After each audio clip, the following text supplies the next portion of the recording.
And we begin with what is truly disarray in the Republican Party. And if you do normal math, it's supposed to be the ongoing honeymoon period. They did win the White House and the Congress, but they're sure having a hard time staying on point together. Republican leaders are pretty openly, publicly kind of panicking because Elon Musk, who is the largest donor to Donald Trump and until last week an ally of his, is basically trying to kill their big bill, trashing Trump's signature biggest economic priority for legislation again today, and continuing with what he's been saying this week, that it is not just a bad bill or a difference of opinion and ideas, but rather that Musk says Trump's bill is a, quote, disgusting abomination. And there are signs that this is more than a spat, even though it may be a spat, that it's more than White House intrigue, though it includes the intrigue of two men who claimed to work together so well and claimed in that goodbye press conference where Musk explained why he had a black eye and why he was leaving and other various developments where they claimed they'd be working together and see eye to eye on a lot of stuff. That's not the case. It's more than that because this could sink the bill. Musk clearly wanting to show his power and what he's upset with Donald Trump about and focusing on something Trump actually wants to pass when there aren't many votes to spare. Now, there has been a dozen posts by Musk on the platform that he bought, where he can always turn up the volume for himself, which, of course, cuts against his free speech claims of it being a fair and free market for speech, that he said he would do that. But no, he can do that now legally.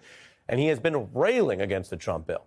Just late today here, as we were preparing to come on the air on The Beat, Musk said that you want to go ahead and kill this bill. And like Donald Trump, they both know how to tap into memes and culture, and you can see the clear reference to that Tarantino classic, Kill Bill. He has also, we've seen other users having fun with this. And again, I'm showing you this because this is part of the online conversation on X, which still matters a lot to people on the American right, even if others have abandoned it. We see the imagined idea of Elon Musk killing the bill, which is a lot of people at least having fun, if not getting behind the policy idea here that maybe this Trump bill should not pass. Trump is upset. Irked is the word in the Axios reporting. While at Politico, they say this quick disloyalty has angered the White House. One official saying the West Wing is perplexed, unenthused, and disappointed with Musk. Another Musk post is rattling Republicans, where he vows that by next year in November, they will fire all politicians who betrayed the American people. As with any other words from any political figure or business mogul like Musk, what he says doesn't mean he's going to do it. He said a lot about cutting more than he cut. But if you are a Republican in a district where a few million makes a big difference and costs him basically nothing, to him that's a give a penny, take a penny jar, yeah, you're going to notice that. None of this is helping House Republicans get unified. They had a closed-door meeting today, and the Speaker spoke to the threat, seeking to, quote, reassure Republicans worried that Musk could come in and primary them. And again, you can be in a red district, but if Elon Musk throws millions in a primary for some other conservative MAGA-type Republican, well, you could lose even though you have a lot of Republicans in your district. So the threat is real. The fear is real. Publicly, the Speaker is just pleading with Musk to engage, to get back to him. It even has a kind of a sad Mean Girls feeling where the Speaker of the House, an important job, is, I guess, not important enough to get the return call. I called Elon last night and he didn't answer, but I hope to talk to him today. I'd love to talk to him this week and hope he calls me back today. I haven't spoken to him yet. I've been a little busy, but I left him a message. I know. Trying to connect. She'd be like, why didn't you call me back? And I'd be like, why are you so obsessed with me? Why don't you call me back? And why are you telling the whole Washington press corps about it more than once? The political reason is obvious. Speaker Johnson is a politician.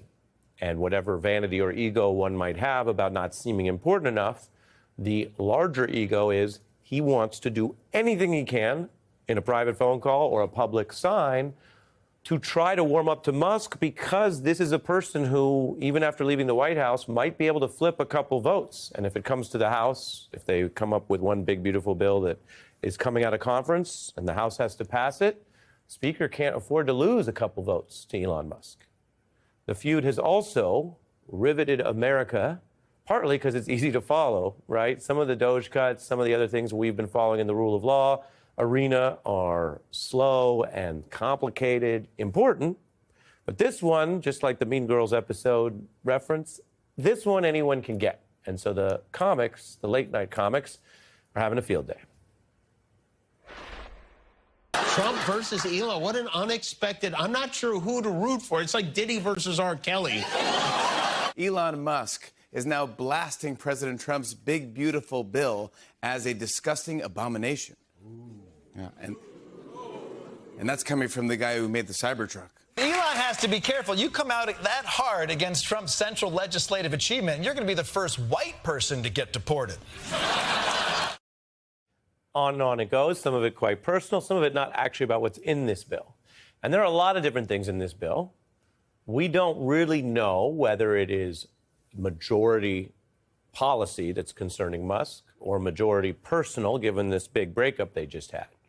We do know that a lot of what's in the bill is unpopular, and that means it's harder to sell if you have more incoming attacks and more time of people hearing about it. They could hear that it grows the deficit, which traditional conservatives say they don't want to do. They could hear that a lot of the money comes out of the tax coffers and goes towards multimillionaires who don't exactly need much help right now after this season of high prices and inflation and tariffs. A lot of regular people who have regular jobs and don't have millions earning interest have other concerns than sending that money to the super rich.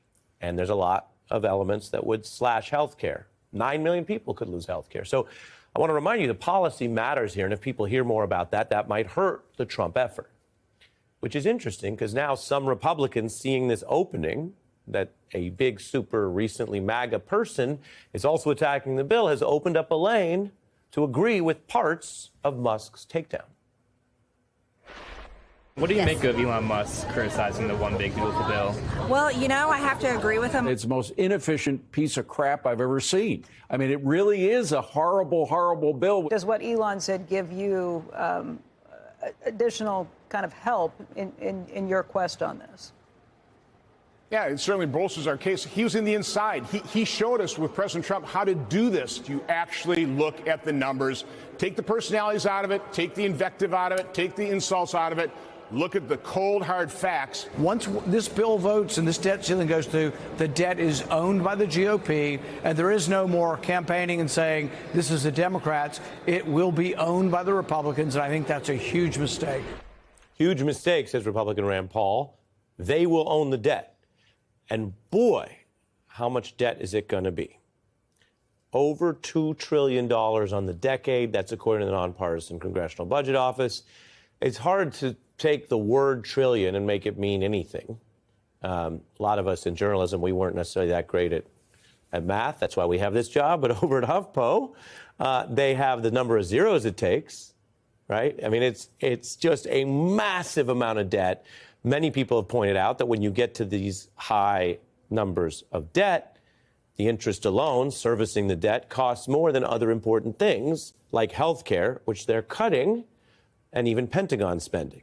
Which, again, if they just didn't do this, right, Musk is saying kill the bill. If they killed this bill, you wouldn't have this many zeros of debt. And that money could either be saved, if you're into just refunding it back to the taxpayer, or it could be put towards health care and other things.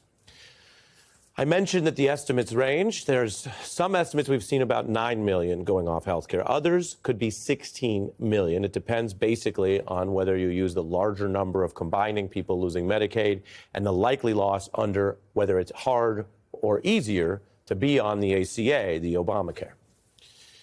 There are others, including a 2025 architect, Project 2025, who's now serving as a budget official for Trump, who are getting grilled on the Hill from the concern. I just showed some of the Republican concern, the deficit concern, the Musk concern. There's also the concerns about this same bill coming at it from a different perspective, concern from the Democrats.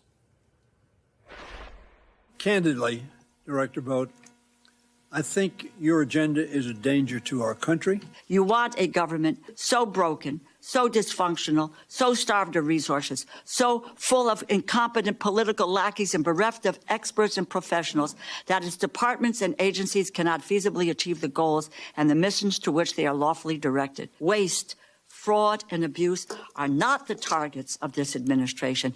They are your primary objectives. That's how it's going down in Washington.